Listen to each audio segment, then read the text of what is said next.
Okay, I'll turn it on now. All right. So what'd you do last night?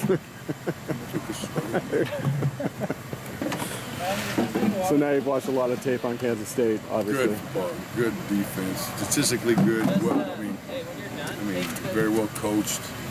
Obviously, Coach Snyder. They've had a ton of success there. They're a huge effort team. So it's we got to match their effort.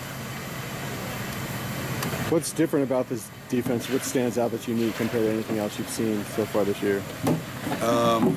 They don't give up they don't give up big plays. They make you stay on schedule. They make you drive the football. They make you convert third downs and stay on the field. We kind of live and die on the explosive plays, and they don't give up a lot of them. So we've got to do a really good job of converting and not having any 3 and outs. Statistically, they play a lot of good. There's a lot of good offenses in that league. They go from Baylor and TCU and then Oklahoma and Okie State and all those teams are very similar to our offense, and they do a really good job of just containing the explosiveness of those offenses. So it's a heck of a game. It's a really good football team. Do you have any experience with Coach Snyder? Have you ever? No, sir. Nope. Playing another bowl game in Texas help recruiting at all? Yeah, I think it does. I think what bowl game you play in helps recruiting. But sure, we have a lot of kids from Texas. We recruit Texas pretty hard, so I don't think it hurts. What are you feeling as a mindset from this team right now, coming off of Stanford and having such a long layoff before they get on the field again?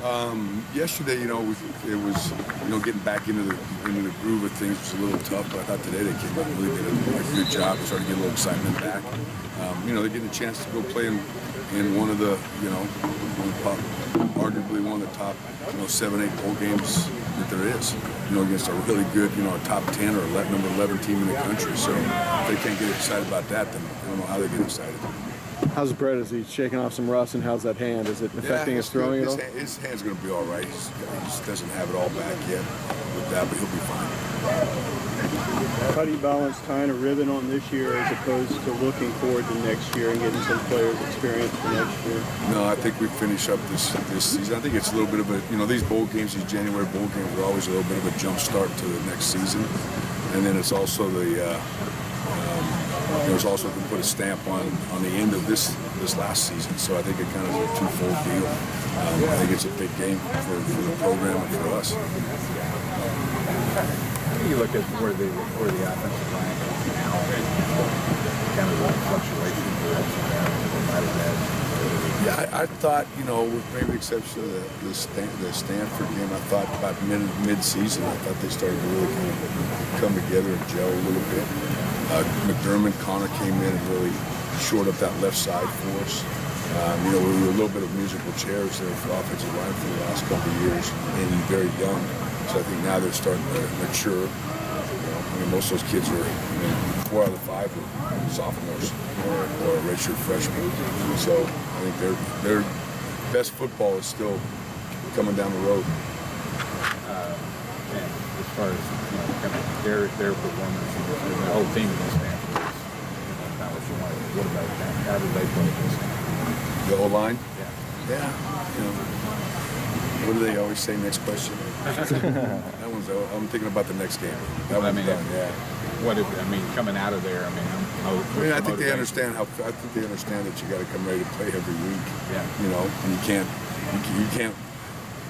Oh, quotable quote here. You can't win today's game on yesterday's home run. So I think sometimes there's learning curves and learning that type of stuff. We're just not going to show up and plays don't win football games. Players win football games. So they're pretty motivated for this. Obviously, getting back out. Yeah, I think so. Yes. How's Shante Woolard developed this season? Do you think he'll be ready to step in, compete for that starting spot next year? I don't know. It's so hard because you're focused on your starter. Yeah. And then you got Jerry, so you don't really get to see a lot of Asante or Mike or any of those guys. So I think as soon as, like I told all those quarterbacks, as soon as Brett's that last game's over with and their world changes. Now they actually have meaning to life, And Sure. Yeah, and they're going to get a chance to, see if they can compete. And I think it'll be a really competitive thing in the spring. With the group of quarterbacks we got, it's going to be interesting. With game prep, did you get to see him before game prep? Did you get to see him a little bit more with bowl practice before you started getting into? Yeah, a little bit, but not much. It's usually not with the first group in there. Yeah. So it's kind of hard to really gauge anything unless you're got your first or second group in there. Hi guys, thanks.